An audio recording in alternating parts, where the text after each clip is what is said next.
oportunidad de aprender de una profesora que se llama Ángela Zapata. Y ella era mi profesora de tipografía y de esas cosas que un día le dije que si me dejaba trabajar con ella, que yo quería aprender de ella. Y me dijo que no había ningún problema. Entonces yo trabajé con Ángela, diría que unos 2 años, y creo que han sido los 2 años más interesantes porque trabajé con clientes muy diversos. Al comienzo, pues obviamente uno hace trabajo como asistente de diseño y puliendo artes y eso, pero después empecé a tener la oportunidad de desarrollar otras cosas un poco más de la profesión. No atribuyo ninguno de estos logos a mí.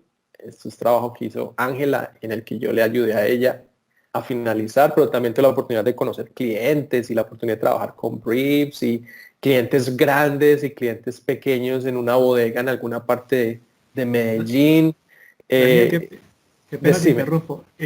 No está pasando las imágenes ¿están quedados en dónde?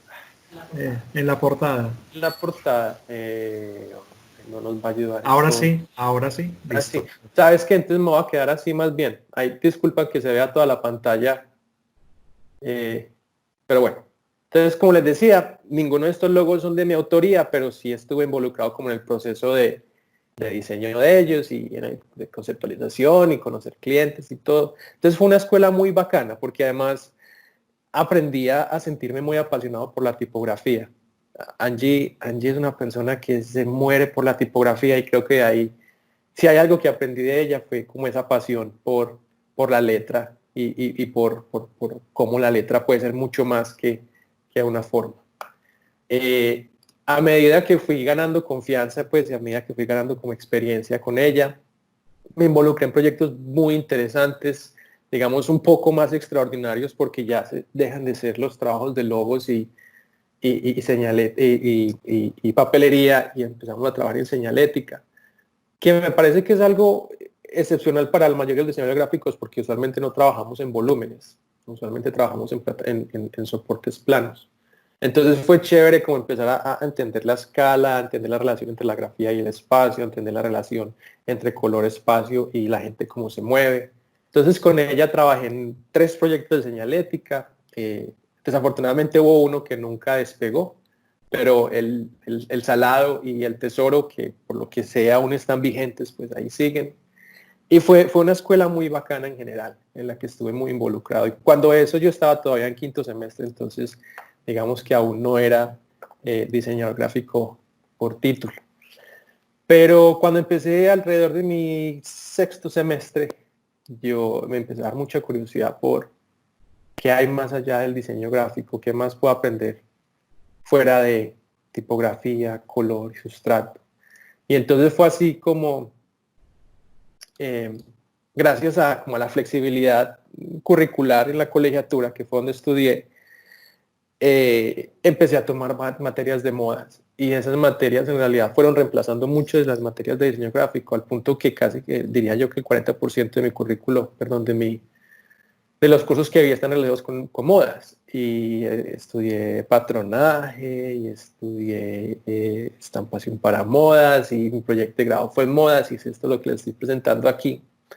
Pero creo que lo más interesante de todo para mí, o lo más enriquecedor de todo esto para mí fue que logré explorar como un lado que nunca había tenido como la curiosidad, y es como trabajar en el volumen del cuerpo y experimentar con materiales y entender la silueta y aprender de gente brillante, porque creo que los diseñadores de moda son personas brillantes en la forma en la que entienden el movimiento de los materiales y el movimiento del cuerpo y los soportes en el cuerpo y todo. Entonces a partir de ahí pues eh, terminé muy interesado en el tema de modas con la ayuda de Maite, que está por aquí, o sea que shout out to Maite, y otros compañeros. Logré montar mi propia marca y cerrar la pasarela de la colegiatura que hace cada año en Colombia Moda, y creo que fue uno de los momentos más satisfactorios. Eso al final me llevó a participar en Cultura E en el 2005 y ser uno de los elegidos. Y con Cultura E pues monté mi marca que se llamaba Deconstructo, y con Deconstructo estuve trabajando hasta 2010, pero Deconstructo fue mucho más que eso porque también fue un proyecto de emprendimiento muy interesante. Abrimos porque nunca hice nada solo. Abrimos un almacén que se llamaba Asterisco en Vía Primavera, cuando Vía Primavera apenas estaba como despegando, con Maite, con Susana Hoyos, más adelante con Camilo Álvarez, y fue muy bacano porque fue una plataforma donde pude aprender también muchísimo, no solo de moda, sino de la realidad comercial de las marcas. Y eso que implica, y que implica los costos, y que implica empezar a hacer producciones mucho más grandes, y que implica tantas cosas que uno muchas veces no dimensiona cuando está simplemente entrando a una tienda o a comprar una tienda. Entonces con Deconstruct y con Asterisco aprendí muchísimo, pero también llegó un punto donde desafortunadamente la marca, digamos que se estancó por muchas razones. Y de esas cosas que hubo una casualidad, alguien me dijo, vea, hay una empresa donde están buscando un director de arte, una persona que se encargue de fotografía. Y pues en realidad yo nunca había hecho fotografía profesionalmente, ya había estudiado fotografía por ahí en la universidad y eso. El caso fue que me presenté y les gustó mi perfil. Y en taller de edición empecé a trabajar inicialmente como director de arte, que en realidad eran muchas cosas, porque era un tema de experimentación, porque era un tema de explorar negocios nuevos o tecnologías nuevas, porque era un asunto de trabajar con fotografía, obviamente. Taller de edición es una empresa que yo llevo pues muy cerquita del corazón, porque con ellos incluso aún trabajo, pero también fue una escuela, y si yo miro hacia atrás, creo que ninguno de mis trabajos han sido trabajos en realidad, han sido más como escuelas, como sitios donde uno aprende cosas. Taller de Edición es una empresa que se especializa en contenidos digitales, impresos. Muchos de sus clientes son corporativos, lo que implicó meterme más como en el mundo corporativo, entender el pensamiento de los que dirigen la marca, de los de mercadeo de la empresa, los de comunicaciones de la empresa, que tienen puntos de pensamiento muy diferentes. Pero también fue muy interesante porque también experimentamos con tecnologías nuevas en su momento. Esto fue ya llegando 2011, 2012 más o menos, cuando salen los tablets. Entonces empezamos a experimentar con tabletas y empezamos a hacer uno de los primeros en realidad que desarrollamos publicaciones digitales para muchos clientes, donde aprendimos muchísimo sobre cómo cambia el flujo de trabajo de un medio impreso a un medio digital, a un medio donde se toca, a un medio donde hay gestos, donde hay muchas cosas. Entonces fue muy interesante, además que tuve la oportunidad de trabajar en proyectos, digamos que excepcionales. El mapa el álbum del metro creo que ha sido uno de los más interesantes, porque pues cuántas veces tiene la oportunidad de hacer uno un álbum de laminitas. Además que fue pues como todo el proceso de ilustración y de trabajar con los archivos del metro y de trabajar con mucha gente en esos proyectos. Además de eso, pues obviamente Taller publica revistas un poco más comerciales. En su momento publicamos la revista de Avianca, ahora publicamos la revista de Viva Colombia, con la que ya llevan muchos años desde el comienzo. Y no solo fue eso, sino como también cogerle la pasión a la diagramación y obviamente lo que les decía, la tipografía, que lo aprendí de Angie, como esa cosa tan interesante por la letra, donde la letra no es simplemente una forma, sino que es una cosa extremadamente rica que contribuye mucho a la riqueza visual de todo. Entonces por ese lado estuve muy enfocado inicialmente en el mundo editorial, comercial. Tuve la oportunidad de trabajar con fotógrafos excepcionales, de los que también aprendí mucho, donde en teoría yo era el jefe, pero no era más que un alumno de ellos. Trabajé con Augusto Cartagena, con Camilo Ramírez, con Camilo Echeverry, David Estrada, con fotógrafos que son excelentes y con los que tuve una relación laboral muy bacana y a los que les agradezco mucho. Entonces también fue cómo hacer esa transición del mundo editorial hacia otras necesidades más comerciales, como el tema de la moda, trabajando con clientes como Oviedo, como Leonisa, como Ana Urrea, con producto también para el éxito. O sea, muchas cosas que uno no le enseñan en el colegio, en la universidad, porque en la universidad no le enseñan nada de esto. Es como todo ese proceso de aprendizaje. Y también qué pasa cuando uno entonces empieza a ver una cosa muy interesante, y es fotografía de alimentos, y estuve trabajando en fotografía de alimentos también durante mi tiempo en taller de edición, y creo que ha sido uno de los momentos más interesantes porque no es solo pensar en la comida como esa cosa apetitosa, sino cómo trasciende en el tema editorial. Y trabajé con Alejandra Camacho, que es probablemente, y con Tere Vélez, que es una de las pioneras de la fotografía de alimentos en Colombia. Fotografía de producto que tampoco es fácil, porque es que muchas veces un jean no se ve bonito, porque muchas veces una camisa no se ve bien. Entonces es como toda esa escuela que uno va haciendo a través de la experiencia y del apoyo de otra gente. Durante ese tiempo, mucho antes, en 2005, 2006, antes de yo graduarme, la colegiatura me dio la oportunidad de enseñar una materia, y desde esa fecha estuve enseñando en la cole como profesor de cátedra por más de 6 años, sí, más de 6 años, y estuve trabajando con muchas materias. Estuve trabajando con estampación para moda, trabajé proyecto de grado, trabajé con una clase que se llama Expresión Digital, que es aprender a usar herramientas digitales. Bueno, fue muy bacano porque también me empecé a meter como en la docencia, y nunca imaginé que la docencia fuera a tener tanta relevancia en mi carrera, pero ya después les voy a explicar por qué hablo de eso. También estuve dando varias clases de fotografía, pero llega un punto donde llega un punto donde uno se da cuenta que en realidad no sabe nada, sabe uno muy poquito. Y me sentía de alguna forma responsable. Si yo iba a trabajar con fotógrafos y yo les iba a exigir cierta calidad de trabajo, pues creía que lo más prudente para mí era aprender fotografía, aunque ya de hecho había aprendido mucho de ellos, perdón, había aprendido muchos. Decidí que tenía que aprender más fotografía. Entonces, en 2010, decidí irme para la India por 5 meses y aprender fotografía en la India. ¿Por qué la India?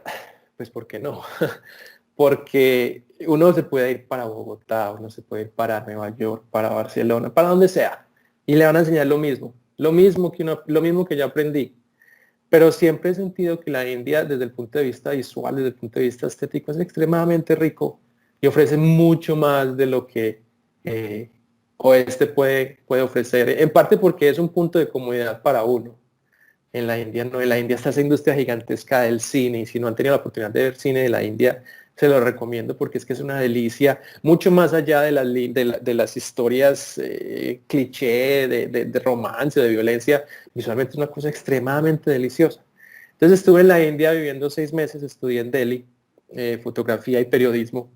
Entonces la idea era obviamente estudiar fotografía porque me iba a servir para mi trabajo en taller, y periodismo porque prácticamente esa es la naturaleza del taller, ¿cierto? Como ese tema de periodismo serio y responsable.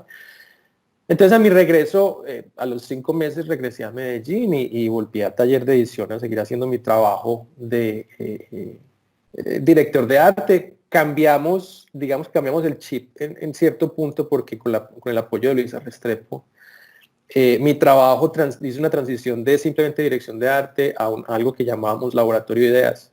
Y el laboratorio de ideas era cómo creamos proyectos nuevos para los clientes, cómo podemos eh, innovar desde muchos puntos, desde el punto de vista tecnológico, desde el punto de vista de contenidos, cómo podemos involucrar al equipo de diseño, porque era una cosa que siempre habíamos estado muy interesados, y es el equipo de diseño no puede ser un equipo estático donde están todo el día diagramando páginas. El equipo de diseño también tiene una creatividad impresionante, que me encantaría ver eso en muchas empresas, y es cómo le dan la oportunidad a los equipos de diseño para que creen sus propios proyectos, para que empiecen a contribuir más allá de su talento, de sus habilidades, empiecen a construir en el desarrollo de un portafolio, en el desarrollo de nuevos productos, en el desarrollo de nuevas divisiones. Entonces, en esa segunda etapa con taller, estuve muy enfocado en el desarrollo de nuevos proyectos, con Luisa Restrepo, con Daniel Correa, que también lo veo por aquí, o sea que shout out a Daniel Correa, porque con ellos trabajamos en proyectos muy únicos que hacían disrupción en el día a día del taller, y creo que eso hacía primero que todo trabajar muy divertido, y segundo pues mucho más productivo. Entonces simplemente yo seguía haciendo dirección de arte, laboratorio de ideas, mucho trabajo corporativo, mucho trabajo editorial, pero empecé a sentir que me estaba llamando más en la docencia. que hay una cosa muy rica en ser profesor, hay una cosa que es excepcionalmente deliciosa ser profesor, y es hacer parte primero de la transición de un estudiante, de lo que hace un estudiante a lo que se vuelve un profesional, y segundo, la cantidad de cosas que uno aprende de los estudiantes es impresionante, es muy rica. Entonces, si yo quería seguir haciendo docencia, pues lo único que me quedaba era especializarme mucho más, porque pues yo tenía ya mi título profesional de diseñador gráfico, pero había más, hay un componente de investigación muy importante que no le enseñaron en la universidad. Entonces fue así como apliqué a una maestría en Estados Unidos. Afortunadamente me otorgaron una beca y decidí irme con mi esposa para Estados Unidos y estar allá 2 años. Estudié en Kent State y desarrollé un proyecto. Mi proyecto de tesis básicamente era, ok, desde el punto de vista de la deconstrucción, y ya eso es un nivel, digamos que es un punto de vista mucho más posmodernista, mucho más allá de la habilidad de diseño, pero ¿cómo puede usar un diseñador la deconstrucción, el discurso deconstructivo? ¿Y cómo puede eso soportar o ayudar en el desarrollo de nuevas ideas? Entonces, a lo largo de 2 años desarrollé un proyecto de investigación donde encontré o formulé un marco teórico que la gente podía usar o que los estudiantes podían usar para desarrollar ideas. Entonces, básicamente es, si tú tienes una idea y esa idea siempre ha representado lo mismo, imagínense, por ejemplo, India, entonces uno dice la India son elefantes, la India son personas bailando, pero ¿qué pasa si desde el punto de vista de constructivo yo empiezo a desbaratar esa idea? ¿Cierto? Y empiezo desde el punto de vista semiótico a estudiar el significado de las palabras. Entonces, a partir de ahí, esa fue como mi propuesta.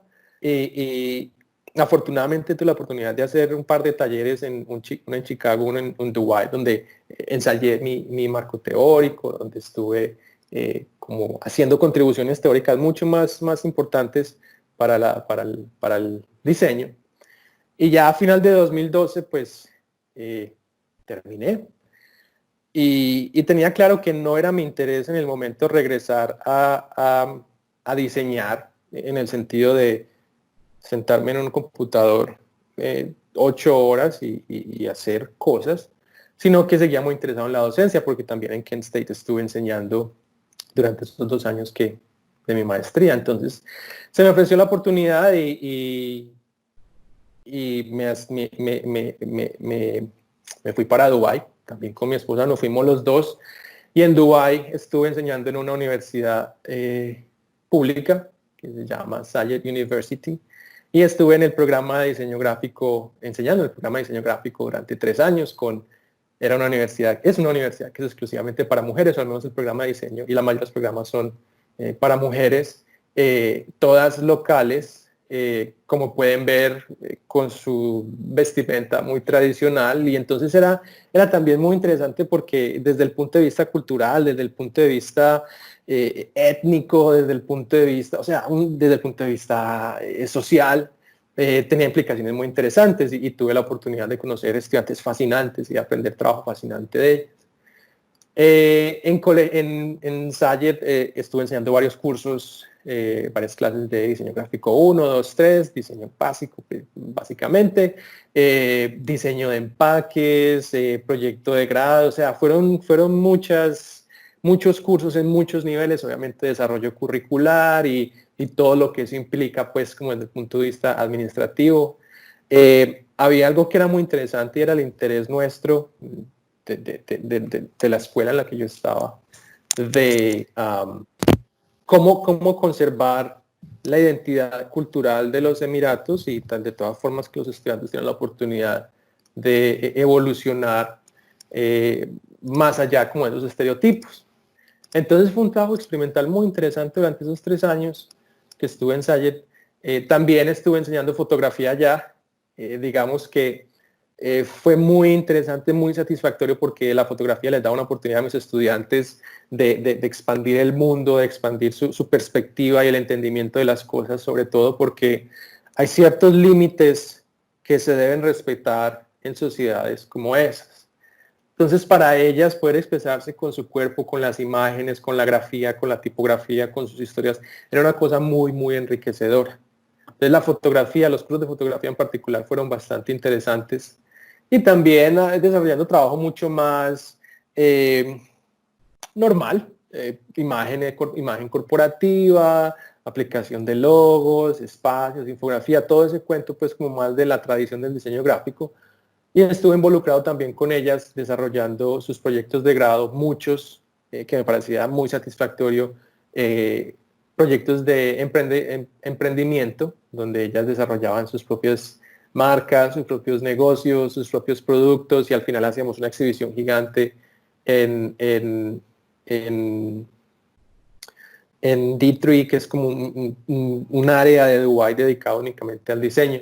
Entonces ese periodo en Dubái fue bastante satisfactorio, además que también estuvimos involucrados en otras cosas más allá de las clases, en exhibiciones,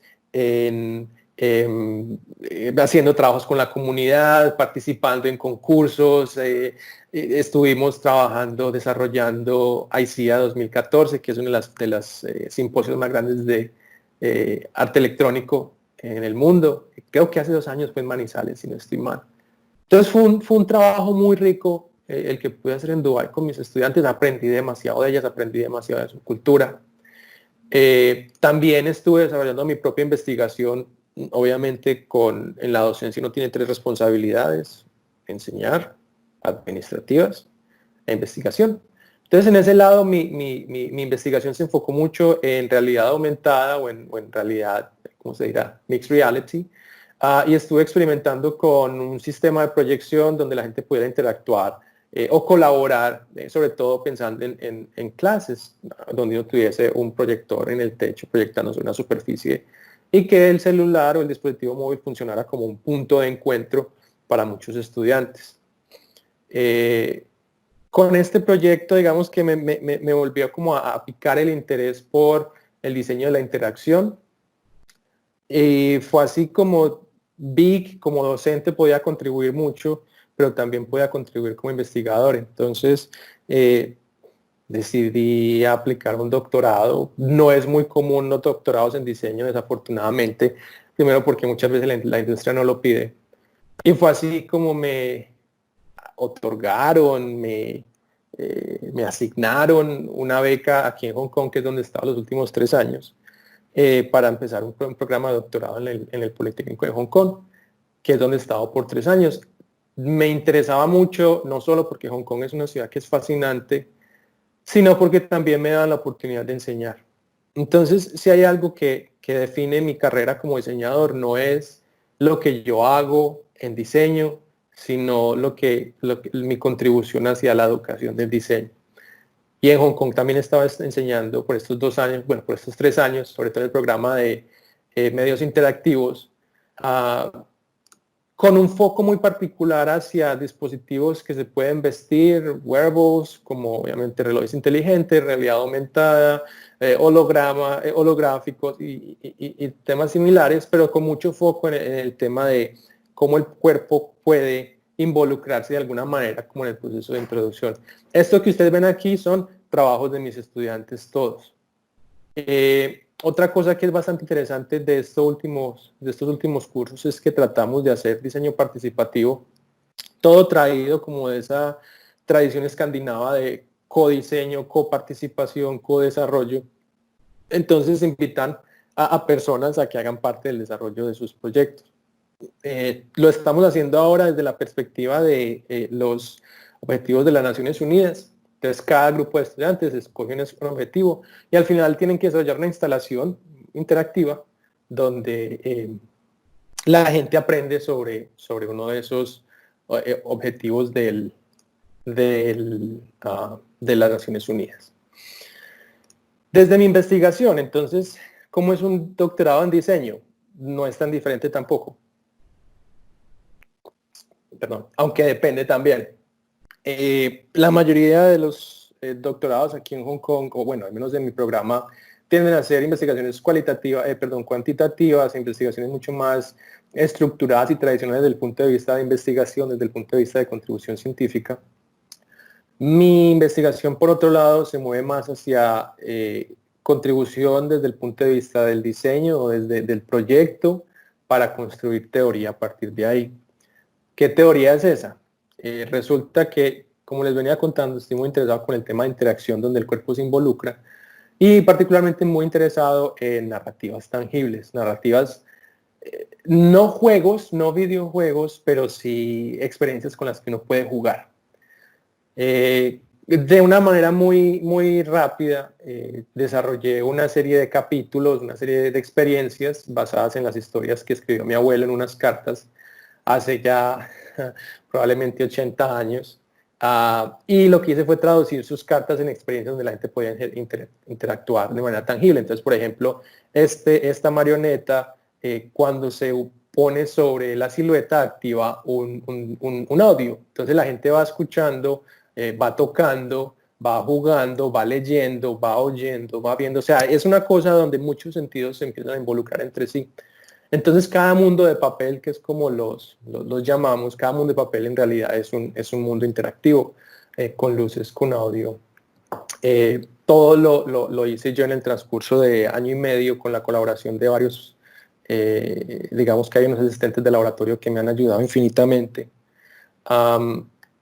Pero lo que les decía es, desde el punto de vista de investigación, no es cómo hacer esto, ni cómo estampar, ni cómo hacer los circuitos internos, no. La contribución teórica es mucho más grande y la contribución teórica es lo que realmente es importante. Y por eso digo yo que no es tan común doctorados en diseño, porque la industria no ha visto aún la necesidad de hacer investigación real, científica, bueno, no científica, pero sí estricta. Y desde el punto de vista de mi doctorado, pues mi contribución es teórica en la perspectiva de cómo tres perspectivas, tres puntos de vista de la experiencia interactiva se pueden traducir en un montón de cosas. Entonces lo que yo digo es que las tres perspectivas de la interacción es la historia, la presentación, que es todo lo que yo percibo, y el sistema, que es básicamente la parte del computador. Pero resulta que esas cosas no están desconectadas, ellas están conectadas desde los modos semióticos. Modos semióticos es tan sencillo como decir, el amarillo significa algo, el negro significa algo, la textura está diciendo algo, el material está diciendo algo. Todo lo que comunica. Entonces, cómo esos medios semióticos, esos modos semióticos conectan esos tres lados de la experiencia y desarrollan en las personas unas ideas o unas situaciones mentales como desarrollo de imágenes, o identificación con los personajes o sentir empatía hacia los personajes, cuál es mi intención, cuáles son mis actos y últimamente la contribución termina siendo, ok, si tú tienes una experiencia interactiva que es tangible, que se sale de la pantalla, ¿cómo puedo yo definir esos objetos? Entonces esos objetos se definen desde la diégesis, que es básicamente la posición en el tiempo del objeto. O sea, si el objeto es simplemente un objeto externo a mi historia, o si el objeto tiene un significado en la historia, ¿cierto? Entonces este es mi muñeco de Deadpool, pero el muñeco de Deadpool en mi juego en realidad es Deadpool. ¿Cuál es el rol del objeto? ¿Es exploratorio o es ontológico? Ontológico en el sentido de puede cambiar la realidad de la historia. ¿Cómo se representa? ¿Sobre qué modalidades? Entonces, esta es en realidad la contribución. Que directamente uno dice, pero es que eso no tiene con mucho que diseño. No, realmente sí, porque realmente sin contribuciones teóricas no hay nada que uno pueda diseñar. Pero también he hecho cosas en el lado, pues también creo que es importante para un diseñador que explore otras avenidas, exploraciones más estéticas. No soy un artista ni mucho menos, pero a veces sí pues me gusta sentarme como cuando uno era chiquito, sentarse a dibujar. Entonces, bueno, ¿qué pasa? Yo empiezo a experimentar con otros materiales, con otras técnicas, con otras formas de ilustración, con otros substratos. ¿Qué pasa si yo empiezo a crear mi propio estilo?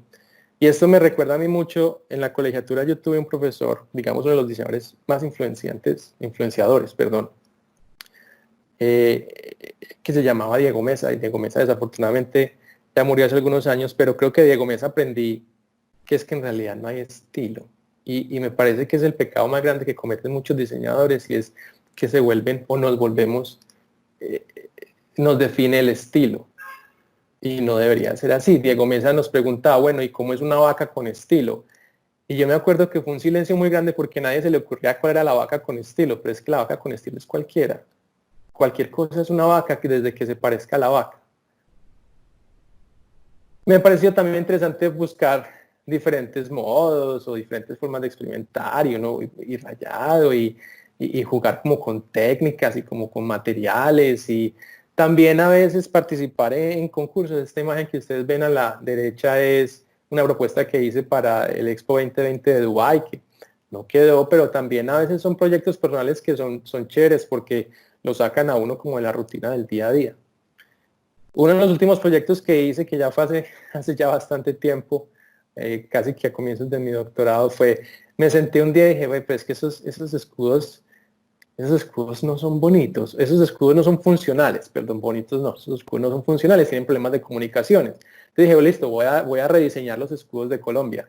Y me sentaba un ratico todos los días a hacer un escudo o a hacer una parte del escudo. Y fue muy chévere porque fue, por un lado, pues una exploración estética interesante, pero por otro lado también era, ok, ¿cómo desarrollo yo un sistema gráfico que puede ser muy diverso y que puede representar muchas cosas? Básicamente esa es mi historia y básicamente eso es lo que les quería contar. Creo que si hay un mensaje importante que yo quise dejar en esta presentación, primero es la importancia de la docencia en la creación de estudiantes, en la creación de diseñadores buenos. A usted la universidad le puede enseñar muy poquito. A usted la universidad le enseña lo básico. Pero si uno aprende de los profesores y los profesores aprenden de uno, creo que es una cosa muy rica. Y estar muy agradecido siempre como de los mentores y de la gente que ha estado con uno, de los que uno ha aprendido. Yo me acuerdo de Angie, de Adelaida del Corral en el taller, de Maite cuando estaba cuando estaba en Asterisco y con de Constructo y con tanta gente de la que uno aprende demasiado, con Daniel Correa, con Luisa Restrepo, en todo caso. Estar siempre uno muy agradecido a la gente con la que aprende. Creo que eso es como la moraleja de lo que yo les quería mostrar hoy. No sé si tienen preguntas con el micrófono o escrito. Daniel, hola. Sí, hola. Vamos a empezar con las preguntas que están por el chat, pero los que quieran pueden hacer preguntas directamente. Esta pregunta es de Daniel Correa. Dice: Dani, ¿cuál es tu recomendación para los diseñadores que intentan competir en el mercado en el exterior, donde supuestamente el nivel es superior? Pues es que eso es lo que yo creo que ahí es donde está, pues no pienso desacreditar ni mucho menos, pero creo que no hay un nivel superior. Creo que hay niveles de comodidad muy diferentes. Perdón. Creo que hay niveles de comodidad muy diferentes. Creo que particularmente somos diseñadores que no paramos. Y eso es una ventaja que tenemos muy grande frente a otros diseñadores. Diría que si hay una recomendación es aprender inglés. No porque uno vaya a conseguir trabajo en otro país, ni mucho menos, sino porque es que hay una cantidad de recursos que son fascinantes, que desafortunadamente están en inglés. Entonces diría que esa es mi recomendación 1A. Segundo, diría que más que cualquier otra cosa es el portafolio, pero no un portafolio de estilo, un portafolio de sustancia, porque ese es el pecado que cometemos muchos diseñadores. Ponemos las cosas más bonitas del mundo, ponemos las cosas que nos han quedado perfectas, pero ¿dónde está la sustancia? Ahorita que estoy escribiendo mi disertación, tengo más o menos 30 páginas donde hablo de los errores. ¿Por qué no mostrar también errores? ¿Por qué no mostrar cómo aparece uno de cómo la idea evoluciona como desde ese error o desde ese punto inicial al final? Creo que eso como empleador a uno le da también mucha confianza, porque no es simplemente eso que es bonito e impecable, sino entender que es que el proceso de diseño es una cosa que es larga y es una cosa que es iterativa. Prácticamente es eso. Inglés, un portafolio bueno, no estético, pero bueno, interesante y con sustancia. De ahí creo que lo demás es desde uno. Bueno, hay una pregunta de Cristina Yepes. Dice: me parece que tu trabajo es impecable, sos muy creativo y apasionado con lo que haces. Me gustaría saber si después de terminar tus estudios piensas regresar a Colombia o continuar siendo un profe o te vas a quedar en Hong Kong. Yo le preguntaría a Cristina lo mismo porque no sé. No sé. Creo que en Colombia hay mucho potencial, hay mucho para hacer, pero también creo que me falta mucho por aprender. Eso por un lado.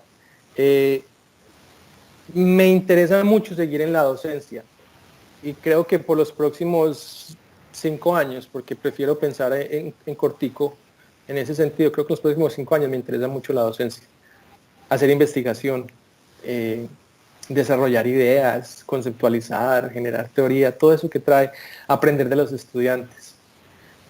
Si me voy a quedar en Hong Kong, tampoco sé. El mundo está tan raro en este momento que simplemente ni mi esposa ni yo sabemos. Hong Kong es fascinante. Hong Kong es una ciudad deliciosa. Tiene un potencial inmenso. Aprovecho para hacer publicidad y mi esposa Lina mañana tiene la presentación de ella también aquí en Letrados a esa misma hora. Si quieren aprender de Lina a las 8 mañana, con mucho gusto ya va a estar por acá.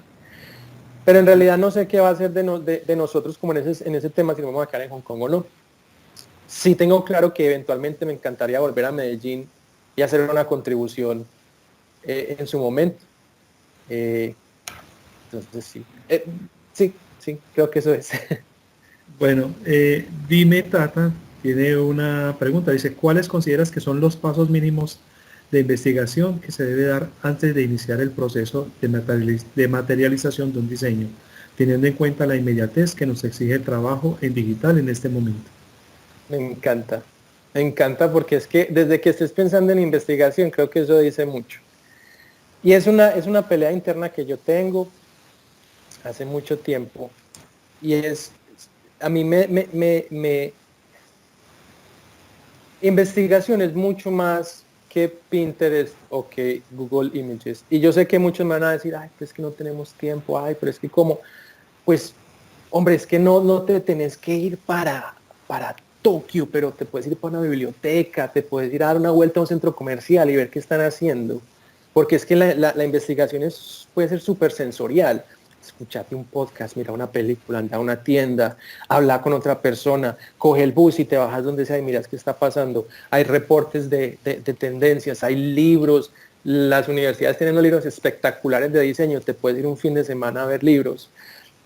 Soy fan número uno de los sketchbooks, de los cuadernos donde hace unos sketches y anotaciones. Hacer mapas mentales es súper importante.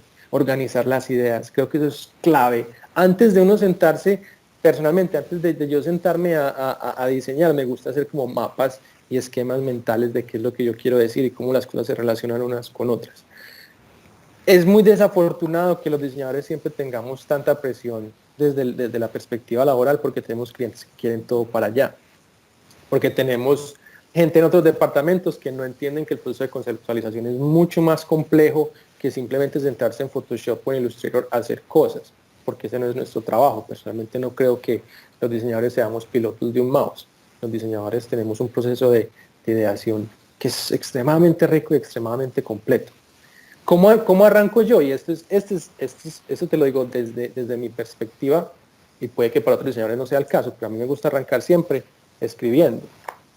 Pues creo que es lo más importante. Entonces este es mi cuaderno del semestre del año pasado, y estos son mis sketches, y todo es igual. Y creo que es muy importante que uno haga sketches y anotaciones y uno hable con uno mismo, porque es en ese proceso de conversación creativa donde uno encuentra un montón de ideas. Y mirar también trabajos anteriores que uno haya hecho, porque uno también aprende de, de los errores que uno ha cometido. No sé quién más tiene alguna pregunta Sí, directamente. por aquí preguntan que por qué el archivo se vuelve tan Sí, yo pesado. no te la quería hacer porque me enredé, pero vale. Yo no sé si esto es por joder o no, pero en el taller de edición yo tenía fama de hacer archivos muy grandes. Mis archivos eran de 1 giga, giga y medio. ¿Por qué se vuelven tan pesados? Porque es que uno no sabe. Uno no sabe que puede usar vínculos, uno no sabe que puede usar PNGs, sabe que... Creo que es cuestión de flujo de trabajo, pero si hay forma de hacer archivos más ligeros, yo creo que esa la respuesta está en YouTube de pronto si quieren ver tutoriales. Daniel, esta pregunta te la hago yo, y es que vos has tenido la experiencia como profesor en Colombia, la has tenido en Asia. Entonces la idea es como, digamos, a nivel de educación y de formación para el diseño, ¿qué cosas adaptarías vos de la experiencia que has tenido en Asia para que, digamos, se pudieran implementar, teniendo en cuenta las culturas que son muy diferentes, pero que se pudiesen implementar en Colombia a nivel de estructura de enseñanza del diseño? Yo creo que, Mauricio, yo llevo 8 años sin estar como muy involucrado en el tema de la educación de diseño en Colombia, pero si hay algo que yo cambiaría es los profesores y las clases deben estar enfocadas al tema de desarrollo creativo y al tema de conceptualización. ¿Eso qué quiere decir? Uno no debe dar clases de Photoshop, uno no debería dar clases de Illustrator. Creo que ese tipo, porque son habilidades, ¿sí? Y las habilidades se deben desarrollar al ritmo de cada uno. En Estados Unidos, en Dubái y en Hong Kong, mi experiencia es que hay una reducción muy grande de clases técnicas. Obviamente hay unas bases y digamos que uno sirve como un soporte, no sé cómo hacer esto, no sé cómo desarrollar esto otro, pero en ningún momento se dedicó el tiempo en realidad a decir, ok, Illustrator, esto es un nodo, esto es la tipografía, así se vuelven curvas, porque primero es una pérdida de tiempo muy grande para el docente, que puede hacer una contribución mayor como en ese punto de vista, y segundo, porque implica que el estudiante aprende o genera conocimiento a su propio ritmo. Hay tutoriales por todos lados, o incluso sin necesidad de tutoriales puede uno aprender a hacer ese tipo de cosas. Dependiendo del nivel de complejidad de la tarea que uno quiera hacer, pues obviamente sí acude al docente o a un técnico de laboratorio, pero ese sería como el cambio más grande que yo haría, y es no más clases de software, porque no tiene mucho sentido, que finalmente creo que es una pérdida de tiempo para el docente y para el estudiante. Y en parte creo que estoy también respondiendo la respuesta de Paula Andrea, y es ese. El docente, el profesor no debería estar enseñando habilidades, el profesor debería estar enseñando ideación, conceptualización, entendimiento de lo que está pasando allá, como entrenar diseñadores profesionalmente listos. Pensamiento crítico, gracias Maite, pensamiento crítico. Es un nivel mucho más diferente de el diseño o el diseñador hace cosas, porque no es necesariamente eso. Si ustedes se ponen a pensar los proyectos en los que ustedes trabajan, lo que menos vale es el logo o la página. No. Lo que más vale es el proceso de ideación y el proceso de desarrollo que los lleva a ustedes a hacer eso, ese pensamiento crítico. Autocrítica incluso, uno sabe cuándo las cosas funcionan o no funcionan. Uno sabe cuándo tiene que volver a empezar. Uno sabe cuándo tiene que, definitivamente, borrón y cuenta nueva. Entonces, por un lado, creo que ese es un reto grande y creo que es como uno de los cambios que yo he notado en otras partes. Reducción de clases técnicas y darle énfasis al proceso de ideación, al proceso de pensamiento. Daniel, tengo otra. Qué pena ahí hacer las mismas preguntas, pero te iba a preguntar, ¿qué tanto ha afectado esos cambios culturales a tu proceso como diseñador? Digamos, estar en Dubái, el de estar incluso en la India y ahora en Hong Kong. Digamos, culturalmente como diseñador, puede ser cosas como anécdotas o situaciones que han afectado lo que vos llevabas como diseñador. Yo no sé, yo no sé si afectar sea la palabra. Sí, Yo creo cuando que es hablamos de como, afectar, puede ser en lo positivo y en lo sí, negativo. es como aprender. Pues porque es que no hay, si hay una cosa que yo he visto en el diseño desde el punto de vista de investigación es que el diseño es extremadamente generativo. O sea, no hay una verdad absoluta en el diseño, a diferencia de otras de la ciencia, por ejemplo, con donde uno más uno es dos. No hay nada que hacer. Pero el diseño es generativo y es tan particular que uno empieza como a adaptarse a cosas. Entonces, cómo empieza uno a entender el significado de los colores, cómo empieza uno a entender el significado de las formas, cómo empieza uno a desarrollar ideas que se tienen que adaptar como a cierto contexto cultural, que me pasaba mucho en Dubái. ¿Cuáles son los límites de lo que yo puedo decir y de lo que yo puedo hacer? ¿Qué cosas puedo enseñar y cómo las puedo enseñar? Porque hay cosas que no se pueden enseñar. Entonces, ¿cómo hace uno para ir alrededor de eso? ¿Cómo entiende uno, ahora que estoy trabajando con mis estudiantes aquí en Hong Kong, cómo entiende uno el rol de la familia, por ejemplo? cómo entiende uno, Ya cómo nos- entienden ellos claro. el impacto de la comunicación en el día a día, porque uno va aprendiendo también que es que lo que entienden ellos es muy diferente a lo que entiendo yo, y tengo que ser muy respetuoso a eso. De nuevo hago publicidad porque mi esposa va a hablar mañana mucho sobre ese tema de entendimiento cultural. Entonces, de nuevo, mañana a las 8 están todos muy invitados. Pero creo que es muy rico porque al fin y al cabo el diseño, o uno termina diseñando no por el efecto estético del diseño, sino por la función que el diseño comunica al final. Creo que eso es lo más importante, y esa comunicación está obviamente condicionada por el contexto cultural y social. Diría que eso es como más o menos lo que yo podría decir desde ahí. Bueno, Karen O.di pregunta, buenas noches, me gustaría saber cómo es el proceso de conseguir una beca en otro país.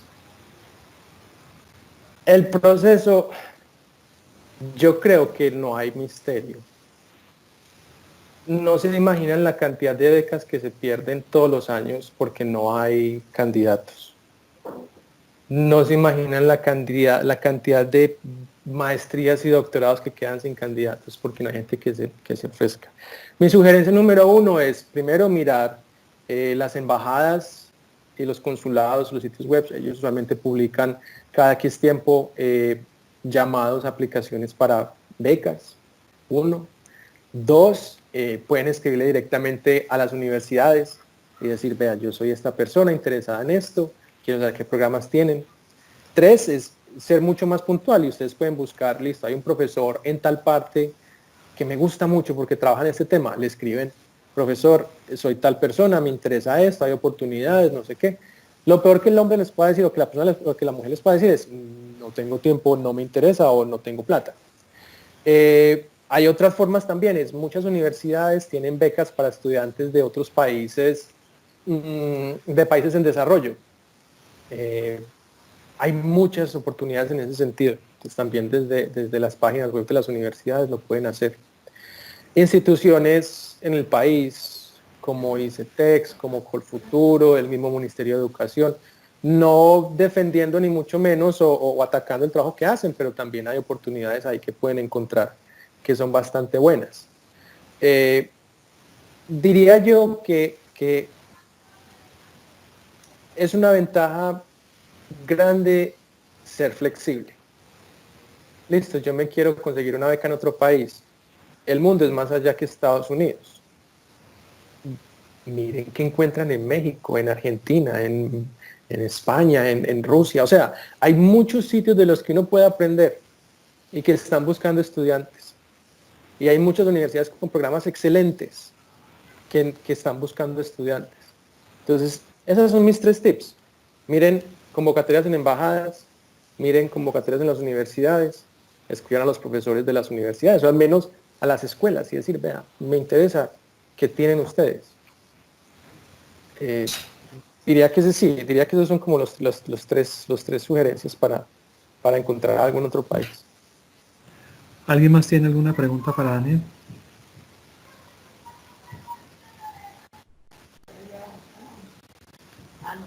Creo que nadie más. Bueno, entonces, por favor, despidamos con un fuertísimo aplauso a Muchas Daniel por gracias. todo su conocimiento y su experiencia. Activemos los micrófonos, por favor.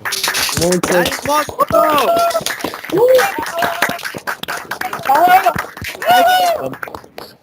¡Bravo! muchas gracias a todos por ¡Bravo, estar en la presentación. cuñadito! Ah, no, es que fue toda la familia. Imagínense. Y mañana igual, entonces mañana Lina, mi esposa, aquí a las 8 les va a hablar de su experiencia en Hong Kong, de su maestría sobre la cultura japonesa y de lo que ha aprendido. Entonces también los esperamos mañana. Muchísimas gracias a todos también por conectarse, de verdad. Muchas gracias.